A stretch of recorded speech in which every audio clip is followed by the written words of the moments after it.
appreciate you being here. Late last night and early today, at my direction, the United States Armed Forces conducted an extraordinary military operation in the capital of Venezuela. Overwhelming American military power, air, land, and sea, was used to launch a spectacular assault. And it was an assault like people have not seen since World War II. It was a force against a heavily fortified military fortress in the heart of Caracas to bring outlaw dictator Nicolas Maduro to justice. This was one of the most stunning, effective, and powerful displays of American military might and competence in American history. And if you think about it, we've done some other good ones, like the attack on Soleimani, the attack on al-Baghdadi, and the obliteration and decimation of the Iran nuclear sites just recently in an operation known as Midnight Hammer, all perfectly executed and done. No nation in the world could achieve what America achieved yesterday, or frankly, in just a short period of time. All Venezuelan military capacities were rendered powerless as the men and women of our military, working with U.S. law enforcement, successfully captured Maduro in the dead of night. It was dark. The lights of Caracas were largely turned off due to a certain expertise that we have. It was dark and it was deadly. But captured along with his wife, Celia Flores, both of whom now face American justice. Maduro and Flores have been indicted in the Southern District of New York, it's Jay Clayton, for their campaign of deadly narco-terrorism against the United States and its citizens. I want to thank the men and women of our military who achieved such an extraordinary success overnight with breathtaking speed, power, precision, and competence. You rarely see anything like it. You've seen some raids in this country that didn't go so well. They were an embarrassment. If you look back to Afghanistan, or if you look back to the Jimmy Carter days, they were different days. We're a respected country again, like never before. These highly trained warriors, operating in collaboration with U.S. law enforcement, caught them in a very ready position. They were waiting for us. They knew we had many ships out in the sea, just sort of waiting. They knew we were coming. So they were in what's called a ready position, but they were completely overwhelmed and very quickly incapacitated. If you would have seen what I saw last night, you would have been very impressed. I'm not sure that you'll ever get to see it, but it was an incredible thing to see. Not a single American service member was killed, and not a single piece of American equipment was lost. We had many helicopters, many planes, many people involved in that fight. But think of that, not one piece of military equipment was lost, not one service member was, more importantly, killed. The United States military is the strongest and most fearsome military on the planet, by far. With capabilities and skills our enemies can scarcely begin to imagine. We have the best equipment anywhere in the world. There's no equipment like what we have, and you see that even if you just look at the boats. You know, we've knocked out 97% of the drugs coming in by sea. 90%. Each boat kills on average, 25,000 people. We knocked out 97%. And those drugs mostly come from a place called Venezuela. We're going to run the country until such time as we can do a safe, proper, and judicious transition. So we don't want to be involved with having somebody else get in, and we have the same situation that we had for the last long period of years. So we are going to run the country until such time as we can do a safe, proper, and judicious transition. And it has to be judicious because that's what we're all about. We want peace, liberty, and justice for the great people of Venezuela, and that includes many from Venezuela that are now living in the United States and want to go back to their country. It's their homeland. We can't take a chance that somebody else takes over Venezuela that doesn't have the good of the Venezuelan people in mind. We've had decades of that. We're not going to let that happen. We're there now, and what people don't understand, but they understand as I say this, we're there now, but we're going to stay until such time as the proper transition can take place. So we're going to stay until such time as we're going to run it, essentially, until such time as a proper transition can take place. As everyone knows, the oil business in Venezuela has been a bust, a total bust, for a long period of time. They were pumping almost nothing by comparison to what they could have been pumping and what could have taken place. We're going to have our very large United States oil companies, the biggest anywhere in the world, go in, spend billions of dollars, fix the badly broken infrastructure, the oil infrastructure, and start making money for the country.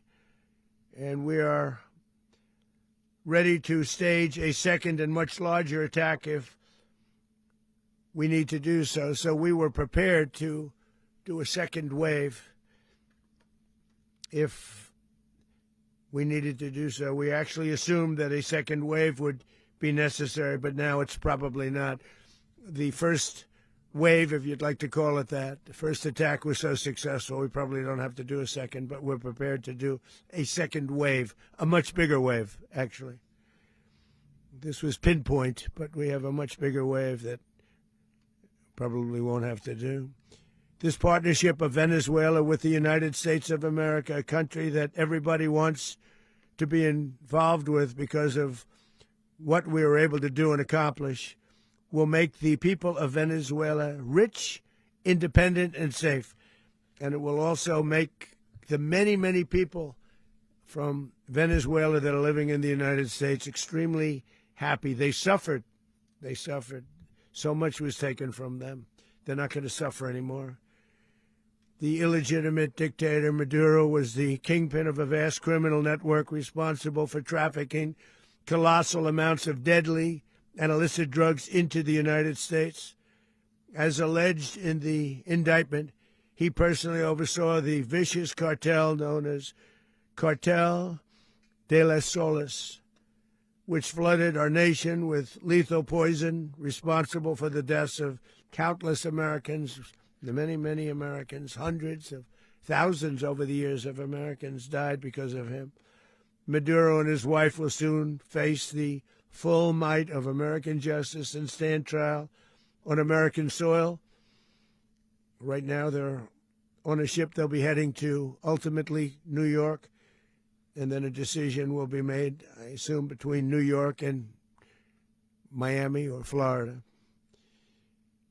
But we have people where the overwhelming evidence of their crimes will be presented in a court of law. And I've seen it. I've seen what we have. It's both horrible and breathtaking that something like this could have been allowed to take place. For many years after his term as president of Venezuela expired, Maduro remained in power and waged a ceaseless campaign of violence, terror, and subversion against the United States of America, threatening not only our people, but the stability of the entire region. And you all saw it. In addition to trafficking gigantic amounts of illegal drugs that inflicted untold suffering and human destruction all over the country, all over, in particular the United States. Maduro sent savage and murderous gangs, including the bloodthirsty prison gang Tren de Aragua, to terrorize American communities nationwide, and he did indeed. They were in Colorado. They took over apartment complexes. They cut the fingers off people if they called police. They were brutal, but they're not so brutal now. And I just have to congratulate our military, Pete, and everybody, and our National Guard, because the job that they've done, whether it's in Washington, D.C., where we have a totally safe city, where it was one of the most unsafe cities anywhere in the world, frankly, and now we have no crime in Washington, D.C. We haven't had a killing. We had the terrorist attack a few weeks ago, a little bit of a different kind of a threat, but we haven't had a killing in a long period of time, 6-7 months. We used to have two, on average, 2 a week in Washington, our capital. We don't have that anymore. The restaurants are opening. Everyone's happy. They're going, they're walking their daughters, they're walking their children, their wives. They walk to restaurants. Restaurants are opening all over Washington, D.C. So I want to thank the National Guard. I want to thank our military. And I want to thank law enforcement. It's been amazing.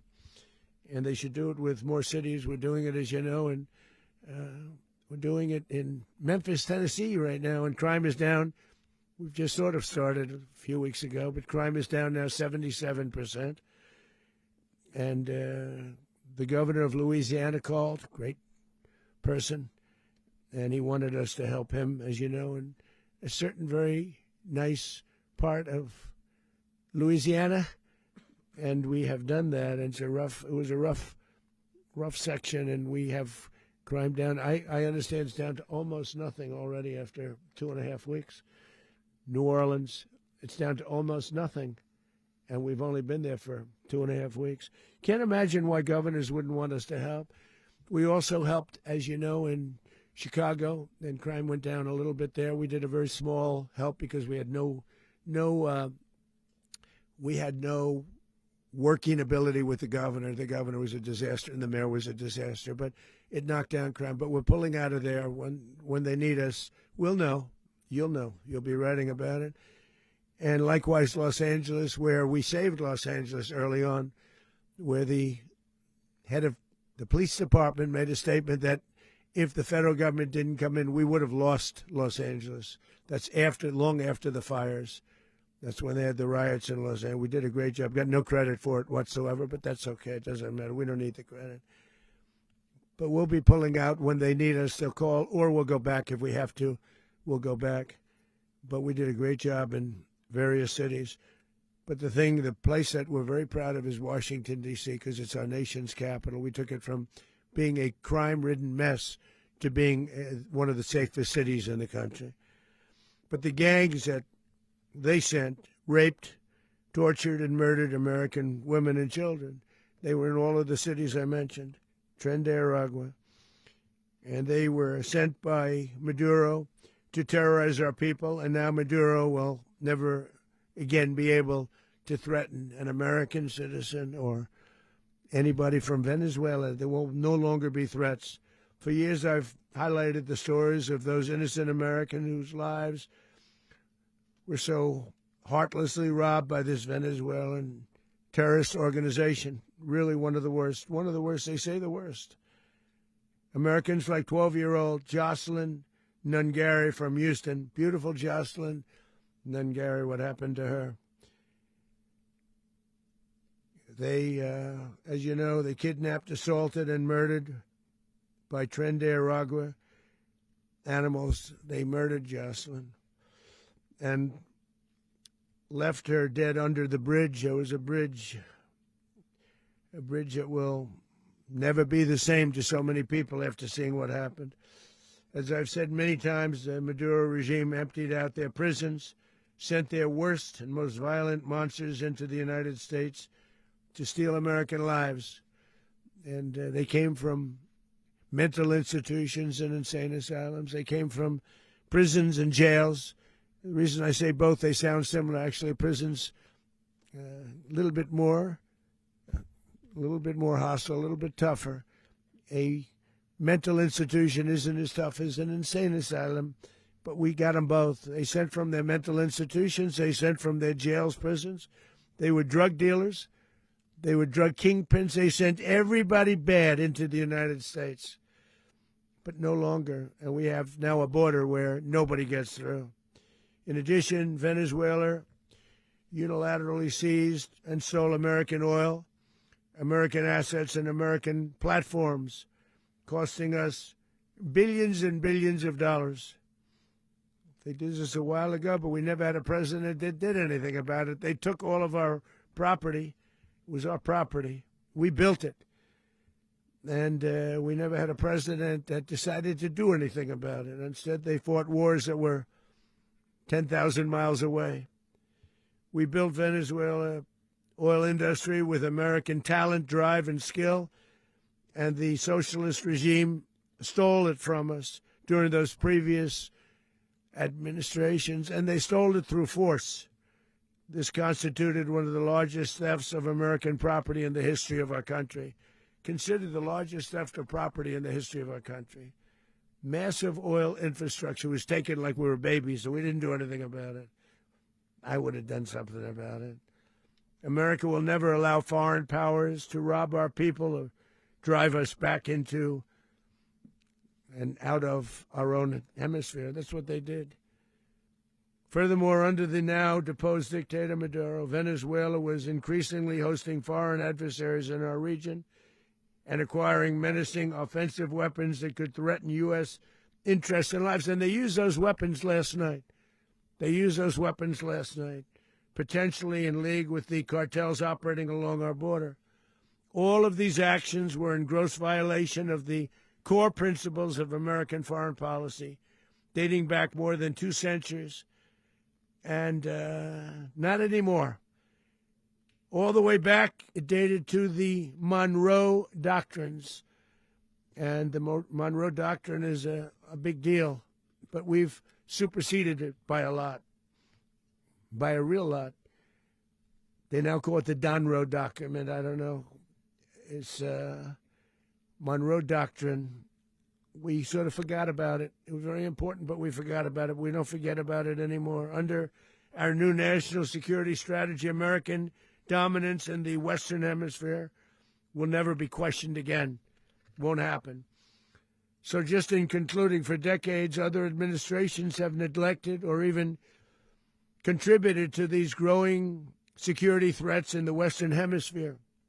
Under the Trump administration, we are reasserting American power in a very powerful way in our home region. And our home region is very different than it was just a short while ago. The future will be, and we did this in my first term. We had great dominance in my first term, and we have far greater dominance right now. Everyone's coming back to us. The future will be determined by the ability to protect commerce and territory and resources that are core to national security. These are core to our national security. Just like tariffs they've made our country rich, and they've made our national security stronger than ever before. But these are the iron laws that have always determined global power.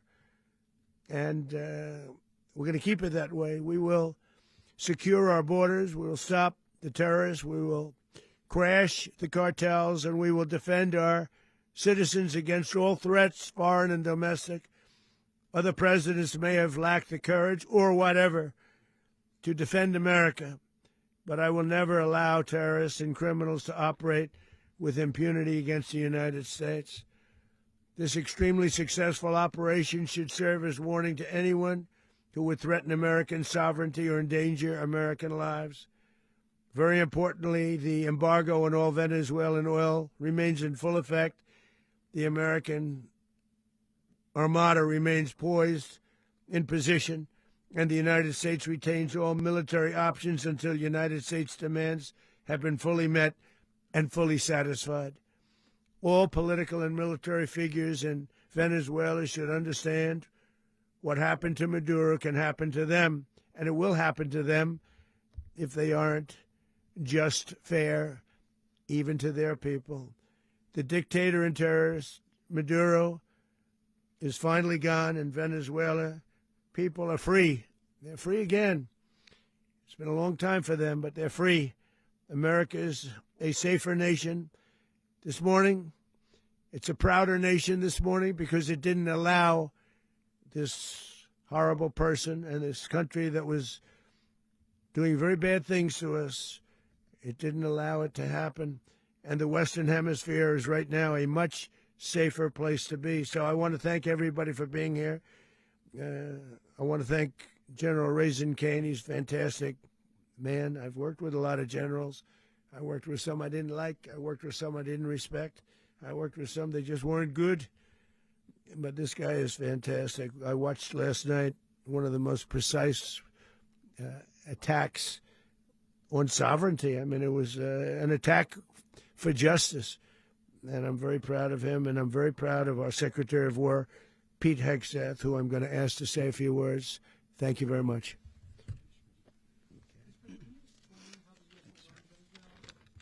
Well, thank you, Mr. President. Finally, a commander-in-chief the world respects and the American people deserve. And as the President said, words can barely capture the bravery and the power and the precision of this historic operation. A massive joint military and law enforcement raid flawlessly executed by the greatest Americans our country has to offer. American warriors are second to none, the best in the world and the best of our country. What all of us witnessed last night was sheer guts and grit, gallantry, and glory of the American warrior. I'm simply humbled by such men. And I tip my hat to our chairman, Dan Caine, and all those Americans who stood watch last night. Our warriors are the elite of America, and again, President Trump has your back. No other country on planet Earth, and it's not even close, could pull this kind of operation off. And no other president has ever shown this kind of leadership, courage, and resolve, the most powerful combination the world has ever seen. As the president said, our adversaries remain on notice. America can project our will anywhere, anytime. The coordination, the stealth, the lethality, the precision, the very long arm of American justice, all on full display in the middle of the night. Nicolas Maduro had his chance, just like Iran had their chance, until they didn't and until he didn't. He effed around, and he found out. President Trump is deadly serious about stopping the flow of gangs and violence to our country, deadly serious about stopping the flow of drugs and poison to our people, deadly serious about getting back the oil that was stolen from us, and deadly serious about reestablishing American deterrence and dominance in the Western Hemisphere. This is about the safety, security, freedom, and prosperity of the American people. This is America first. This is peace through strength. And the United States War Department is proud to help deliver it. Welcome to 2026. And under President Trump, America is back. I'd like to welcome now our chairman, Chairman Caine, to give a few more details about the operation. Mr. Chairman. Thank you, Mr. Secretary. Thank you, Mr. President, and good morning. Last night, on the order of the President of the United States and in support of a request from the Department of Justice, as the President said, the United States military conducted an apprehension mission in Caracas, Venezuela, to bring to justice two indicted persons, Nicolas and Cecilia Maduro. This operation, known as Operation Absolute Resolve, was discreet, precise, and conducted during the darkest hours of January 2nd and was the culmination of months of planning and rehearsal, an operation that, frankly, only the United States military could undertake. What I'd like to do this morning is talk to you through some of the preparation and the details without compromising any of our tactics, techniques, and procedures. There is always a chance that we'll be tasked to do this type of mission again. Our interagency work began months ago and built on decades of experience of integrating complex air, ground, space, and maritime operations. While the past 2 decades have honed the skills of our special operations forces, this particular mission required every component of our joint force, with soldiers, sailors, airmen, Marines, and Guardians working in unison with our intelligence agency partners and law enforcement teammates in an unprecedented operation. We leveraged our unmatched intelligence capabilities and our years of experience in hunting terrorists, and we could not have done this mission without the incredible work by various intelligence agencies, including the CIA, NSA, and NGA. We watched, we waited, we prepared, we remained patient and professional. This mission was meticulously planned, drawing lessons from decades of missions over the last many years, many missions over these last many years. This was an audacious operation that only the United States could do. It required the utmost of precision and integration within our joint force. And the word integration does not explain the sheer complexity of such a mission. An extraction so precise it involved more than 150 aircraft launching across the Western Hemisphere in close coordination, all coming together in time and place to layer effects for a single purpose: to get an interdiction force into downtown Caracas while maintaining the element of tactical surprise. Failure of one component of this well-oiled machine would have endangered the entire mission, and failure is never an option for America's joint force. Those in the air over Caracas last night were willing to give their lives for those on the ground and in the helicopters. Let me talk a little bit about the preparation. After months of work by our intelligence teammates to find Maduro and understand how he moved, where he lived, where he traveled, what he ate, what he wore, what were his pets, in early December, our force was set pending a series of aligned events.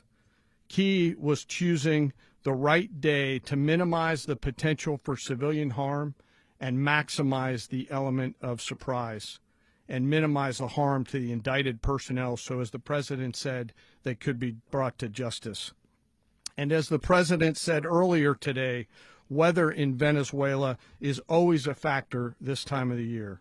And over the weeks through Christmas and New Year's, the men and women of the United States military sat ready, patiently waiting for the right triggers to be met and the president to order us into action. Last night, the weather broke just enough, clearing a path that only the most skilled aviators in the world could maneuver through. Ocean, mountain, low cloud ceilings, but when tasked with a mission, this organization does not quit. At 10:46 p.m. Eastern Time last night, the president ordered the United States military to move forward with this mission. He said to us, and we appreciate it, Mr. President, good luck and Godspeed. And those words were transmitted to the entire joint force. Over the course of the night, aircraft began launching from 20 different bases on land and sea across the Western Hemisphere. In total, more than 150 aircraft, bombers, fighters, intelligence, reconnaissance, surveillance, rotary wing were in the air last night.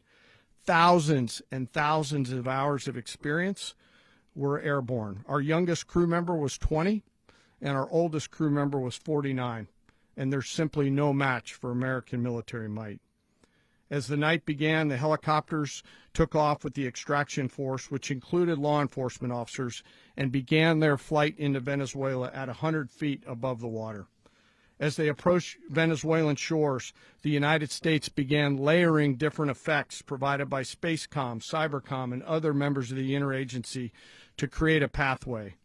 Overhead, those forces were protected by aircraft from the United States Marines, the United States Navy, the United States Air Force, and the Air National Guard.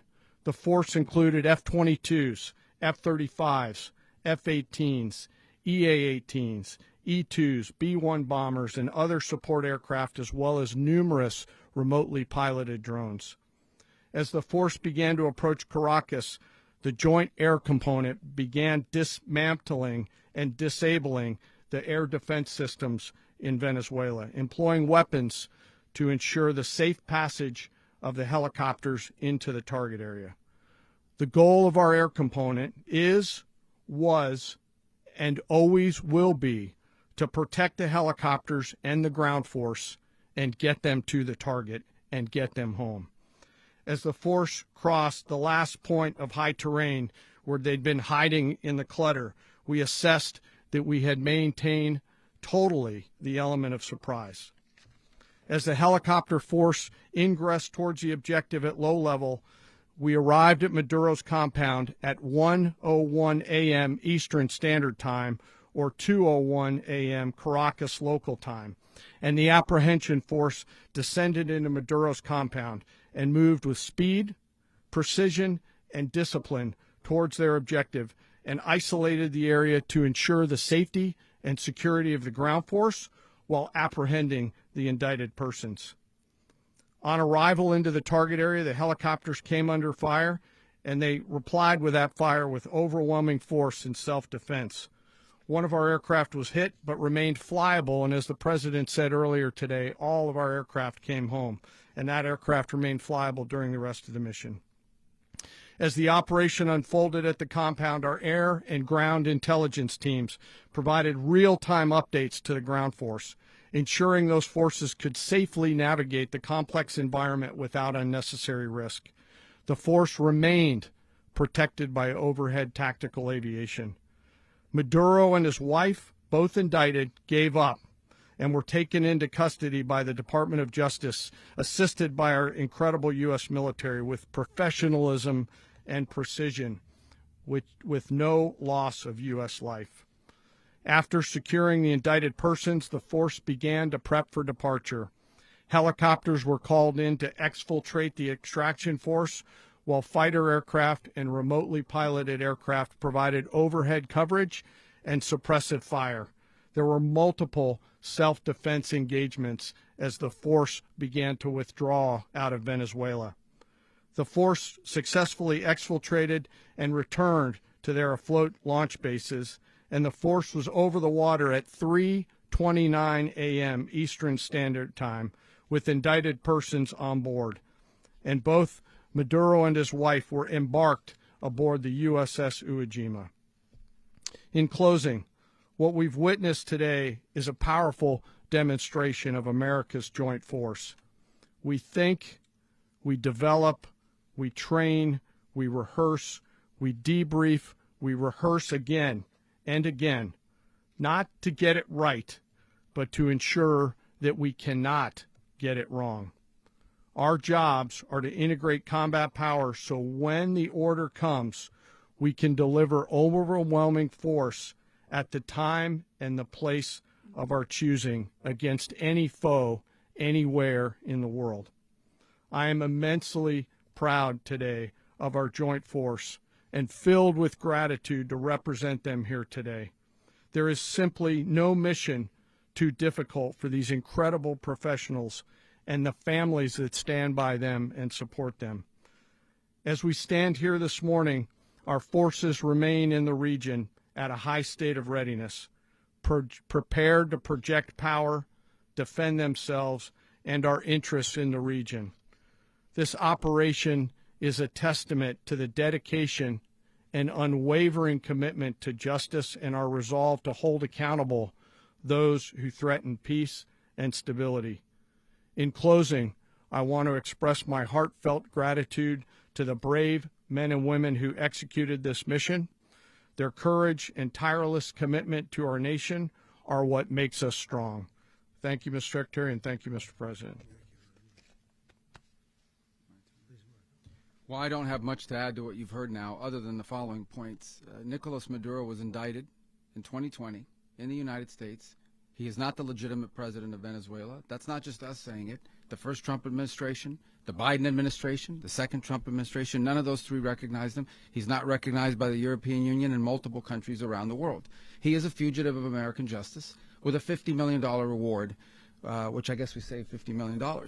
And Make sure. yeah, exactly. But Don't let anybody claim it.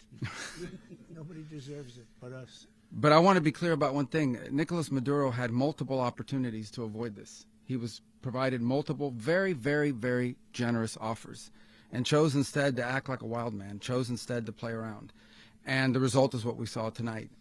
The other message here is the following. You have a guy, like many people around the world, they like to play games. You have a guy who decides he's going to invite Iran into his country, is going to, do the confiscation of American oil companies, is going to flood our country with gang members, is going to take Americans prisoner and try to hold them for hostage and trade them like he was able to do with the Biden administration.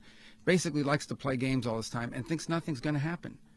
And I hope what people now understand is that we have a president. The 47th president of the United States is not a game player.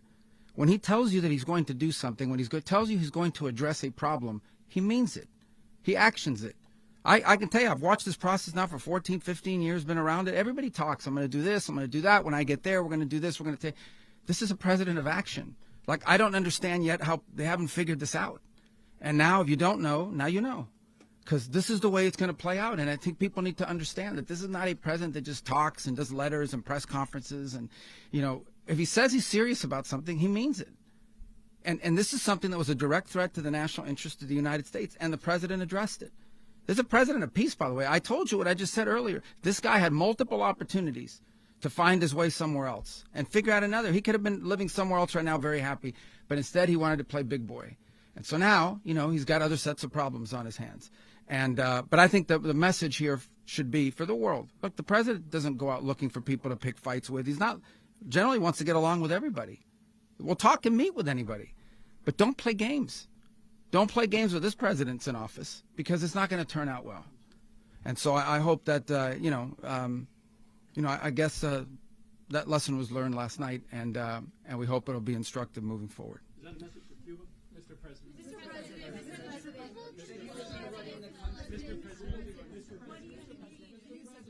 Please.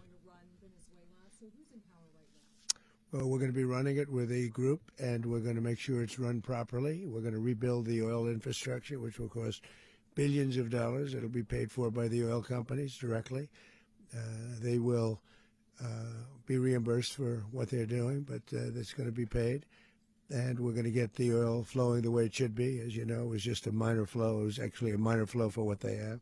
But we're going to run it properly, and we're going to make sure the people of Venezuela are taken care of. We're going to make sure the people that were forced out of Venezuela by this thug are also taken care of. President, does the U.S. running the country mean that U.S. troops will be on the ground? How will that work?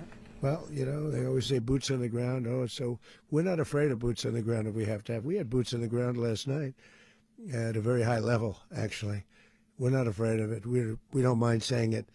But we're going to make sure that that country is run properly. We're not doing this in vain. This is a very dangerous attack. This is an attack that could have gone very, very badly. Could have gone very badly.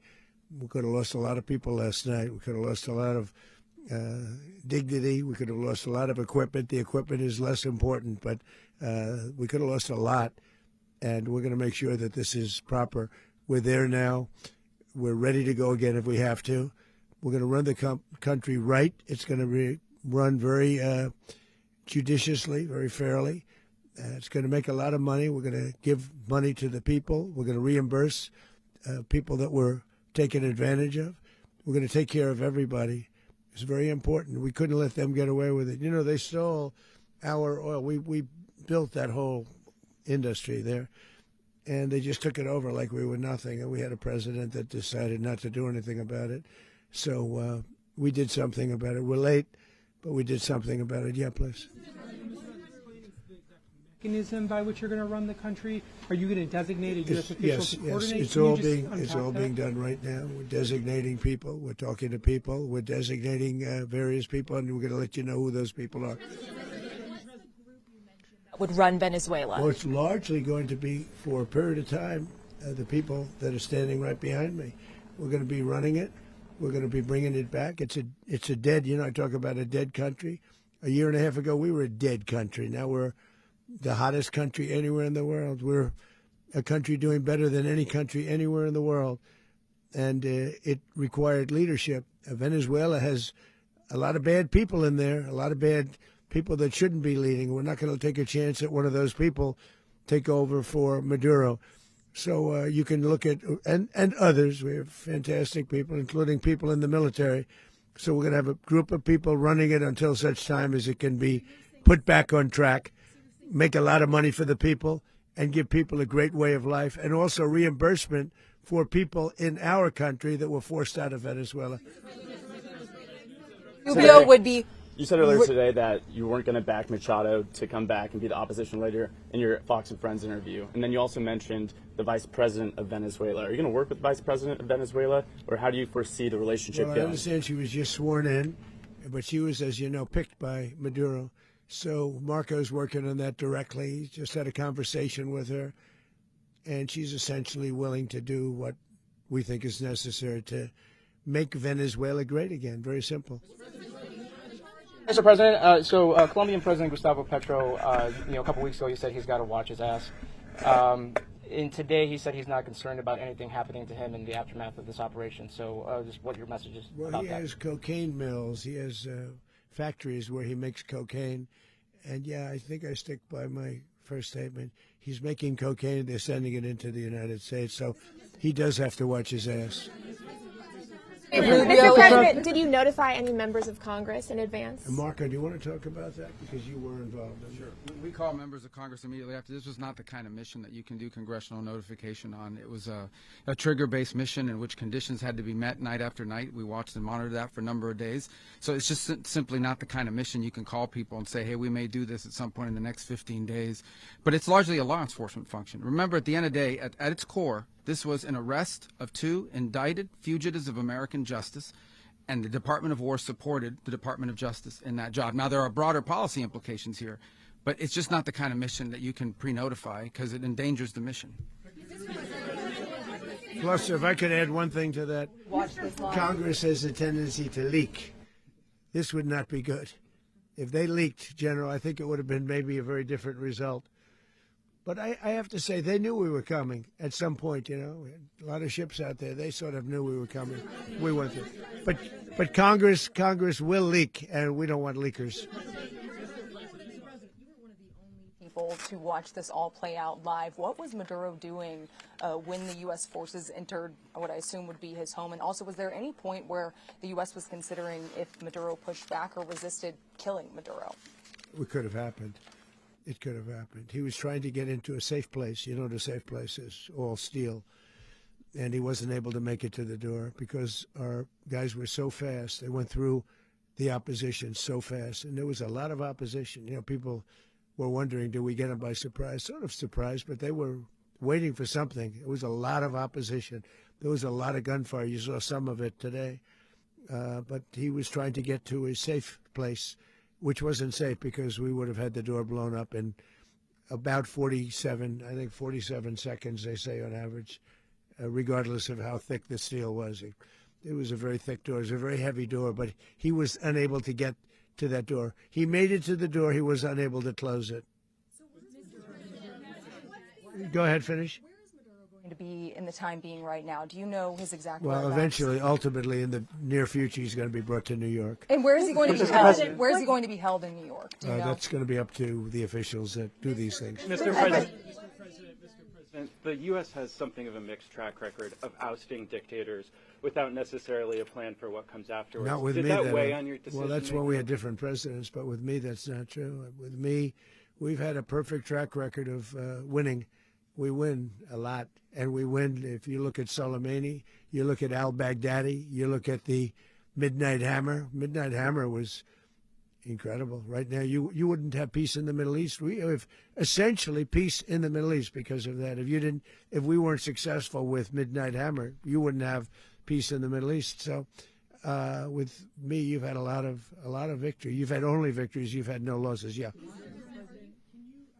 How long do you expect the U.S. to run Venezuela, and how soon do you want the Venezuelan people to hold elections? So I'd like to do it quickly, but it takes a period of time. We're rebuilding. We have to rebuild their whole infrastructure. The infrastructure is rotted. It's actually very dangerous. It's blow-up territory. Oil is very dangerous. It's a very dangerous thing to take out of the ground. can kill a lot of people. It has killed a lot of people doing just that. The infrastructure is old. It's rotted. Much of it is stuff that we put there 25 years ago, and we're going to be replacing it. And we're going to take a lot of money out so that we can take care of the country. Yeah. Are you saying that Secretary Rubio and Mr. President, China, Russia, and Iran have interests in Venezuela. How does this operation affect your relationships with them when it comes to the oil and drugs? In terms of China and Russia, Russia when we get things straightened out. But in terms of other countries that want oil, we're in the oil business. We're going to sell it to them. We're not going to say we're not going to give it. In other words, we'll be selling oil probably in much larger doses because they couldn't produce very much because their infrastructure was so bad. So we'll be selling large amounts of oil to other countries, many of whom are using it now, but I would say many more will come. Are you saying, Mr. President, are you saying that, Mr. President, are you saying that? Oh. Mr. President, thank you. What is your message to the people of Venezuela today? Of course, the civilian population specifically, they have a lot of questions. What is your message to the people of Venezuela? That you're going to have peace, justice. You're going to have some of the riches that you should have had for a long period of time. It was stolen from you. But you're going to have peace and you're going to have safety. You're going to have justice. You're going to have a country. You're going to have a real country. You're going to have potentially a great country. You know, if you go back 20 years, maybe even a little longer ago, that was a great country. And they destroyed it. Remember I said that if we lose this election, the United States will be Venezuela on steroids. That's what would have happened. Had we lost the election, the 2024 election, we suffered so badly. When you look at the border from 2020, what they did, what Joe Biden administration did to our country should never be forgotten. But if we had to go through another year of that, we would be exactly where Venezuela was in terms. I used to say, if they win, we're going to be Venezuela on steroids, and that's what would have happened. President, thank you. Are you saying that Secretary Hegseth and Rubio are going to be running Venezuela, and will you be sending in U.S. military troops to provide? They're going to be a team that's working with the people of Venezuela to make sure that we have Venezuela right. Because for us to just leave, who's going to take over? I mean, there is nobody to take over. You have a vice president who's been appointed by Maduro. And right now she's the vice president, and she's, I guess, the president. She was sworn in as president just a little while ago. She had a long conversation with Marco, and she said, we'll do whatever you need. I think she was quite gracious, but she really doesn't have a choice. We're going to have this done right. We're not going to just do this with Maduro, then leave like everybody else, leave and say, let it go to hell. If we just left, it has zero chance of ever coming back. We'll run it properly. We'll run it professionally. We'll have the greatest oil companies in the world go in and invest billions and billions of dollars and take out money, use that money in Venezuela. And the biggest beneficiary are going to be the people of Venezuela. And also, I can't stress this strongly enough, the people that got thrown out of Venezuela that are now in the United States. And frankly, some want to stay and some probably want to go back. Yeah.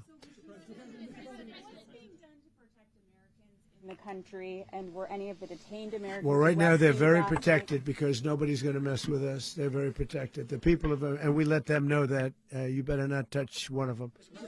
Are you concerned that bad elements of the Maduro regime will remain in place? Well, we know who they are. We're on them, and they're acting much differently now than they would have acted 2 days ago. Okay, wait, behind you, please. Mr. President, why is running a country in South America America first? Well, I think it is because we want to surround ourselves with good neighbors. We want to surround ourselves with stability. We want to surround ourselves with energy. We have tremendous energy in that country. It's very important that we protect it. We need that for ourselves. We need that for the world. And we want to make sure we can protect it. Yes, sir. Please, go ahead. Yeah, is there a message here for Cuba and Diaz-Canel? Well, Cuba is an interesting case. Cuba is, not doing very well right now. That system has not been a very good one for Cuba. The people there have suffered for many, many years. And I think Cuba is going to be something we'll end up talking about because Cuba is a failing nation right now, very badly failing nation. And we want to help the people. It's very similar in the sense that we want to help the people in Cuba, but we want to also help the people that were forced out of Cuba and living in this country. Do you want to say something about that, Marco, please? Well, I mean, I just gave you a statement a few minutes ago about you know, when the president speaks, you should take him seriously. So suffice it to say, you know, Cuba is a disaster. It's run by incompetent, senile men, and in some cases, not senile but incompetent nonetheless. It has no economy. It's in total collapse. And by the way, you know, they were, you know, all of the guards that helped protect Maduro, this is well known, their whole spy agency, all that were full of Cubans. I mean, they basically, it's amazing. This poor island took over Venezuela in some cases. One of the biggest problems the Venezuelans have is they have to declare independence from Cuba that tried to basically colonize it from a security standpoint. So, yeah, look, if I lived in Havana and I was in the government, I'd be concerned, at least a little bit. Cutting off the oil flow to Cuba from Venezuela? Well, the president already announced a week ago that anything that's sanctioned, it's sanctioned oil, it's not going to be allowed to get there. So that's a pre-existing. The answer is yes. Yes.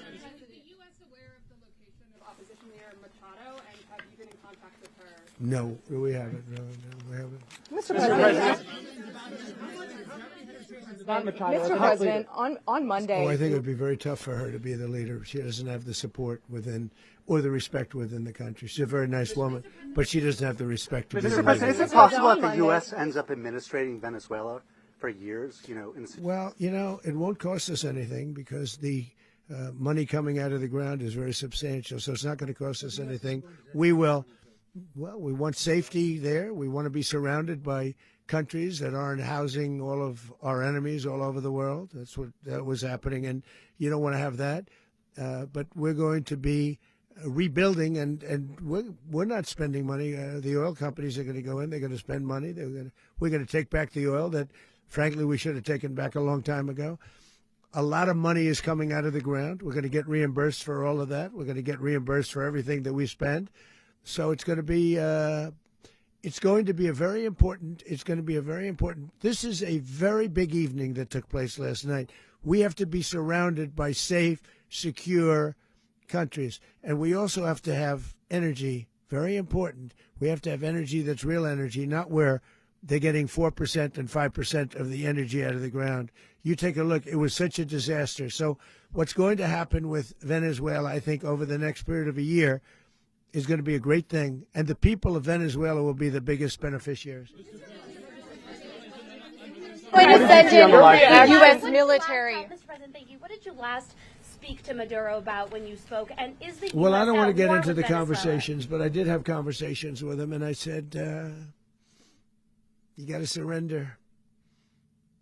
And I actually thought he was pretty close to doing so, but now he wished he did, yeah. You said that Maduro is responsible for drug trafficking. You recently pardoned the former president of Honduras who was convicted of many drug trafficking. Can you explain how these two situations are different? And would you ever pardon Maduro? I endorsed, as you know, the winning president, the man who won in Honduras. I endorsed the man who won in Chile. I endorsed the man who won in Argentina. And we are doing very well with that whole group. What the man that I pardoned was, if you could equate it to us, he was treated like the Biden administration treated a man named Trump. That didn't work out too well for them. This was a man who was persecuted very unfairly. He was the head of the country. He was persecuted very unfairly. And there are a number of them. And we felt that it was a very unfair situation that happened to him. He's also a party member of the man who won. So obviously the people liked what I did. And one of the reasons that was done is because of the fact that the party in power felt very strongly that that man was treated very badly. I studied it very quickly, and then I studied it in great detail. I went to a lot of the people standing behind me, and they felt that that man was persecuted and treated very badly. That's why I gave him a pardon. You referenced boots on the ground earlier. Can you just sort of button this up? Do you envision the U.S. military having a presence in Venezuela as the U.S. runs that Well, country? no, we're going to have a presence in Venezuela as it pertains to oil, because we have to have, we're sending our expertise in. So you may need something, not very much. But no, we're going to be taking out a tremendous amount of wealth out of the ground. And that wealth is going to the people of Venezuela and people from outside of Venezuela that used to be in Venezuela. And it goes also to the United States of America in the form of reimbursement for the damages caused us by that country. So I want to thank you all very much. Thank you. Do you have one? Yes, please. You were so nice before. I'm going to give you the final question. Go Thank ahead. you, Mr. Unless it's a President. bad question, in It's which about case I'll Putin. go one word. It's about who? It's about Putin, if you want. About Putin. Well, that's Okay. always nice You had to a talk phone- about Putin. You had a phone call with him Yeah. on Monday. Did he talk at all about Maduro? Did y'all talk about this? No, we didn't. And We then- never spoke about Maduro. Are you mad at him right now? I mean, there's this I'm not intelligence. thrilled with Putin. I'm not thrilled with Putin. He's killing too many people. I thought that would be so. I settled 8 1/4 war. You know what the 1/4 was? Thailand and Cambodia. I did it again. They broke out, and I did it in about 5 hours, and I settled it. I'm giving myself 1/4, so I'm up to now 8 1/4. In other words, I settled the war, but then they broke out. They had a pretty bad breakout over the last 4 days. I got them to go back to peace, so I only give 1/4. I thought the easiest one would be, one of the easier ones would be Russia, Ukraine. It's not, and they both have done some pretty bad things. And look, that's Biden's war. That's not my war. But I want to stop the lives. Did you see where last month 30,000? It was 27,000 the month before. 30,000, mostly soldiers, were killed this last month. 30,000. I want to stop that. You know, I got NATO to pay 5% instead of the 2% that they weren't paying. They weren't paying 2, now they pay 5. And we send them a lot of munitions. We send them a lot of things, missiles and various other things, a lot. And they pay. The United States is not losing money. We're probably making money on that. It's the last thing I care about. I just want to stop all those people. We're losing 25, 30,000 human beings. They come from 2 places that are very far away. But if I can stop, because it's something I've been pretty good at doing, deals, I guess. It's all a deal. Life is a big deal. But if I can stop that war and stop 30,000 young people, in addition to the fact that people are being killed in Kiev, people are being killed in other cities throughout, a much smaller number, but they're being killed, viciously killed. So I'm not happy about it. I thought that would be something that would get solved. We have Mr. Witkoff here. I think that we're making progress, but that's a war that should have never happened. If I were president, it would have never happened. Putin says it. Everybody says it. If I were president, that would have never happened. But I inherited that war. That was Joe Biden, Zelensky, and Putin. I came into the situation, and it's a mess. And I will say this. I watched an operation last night that was so precise, that was so brilliant. I mean, it was incredible.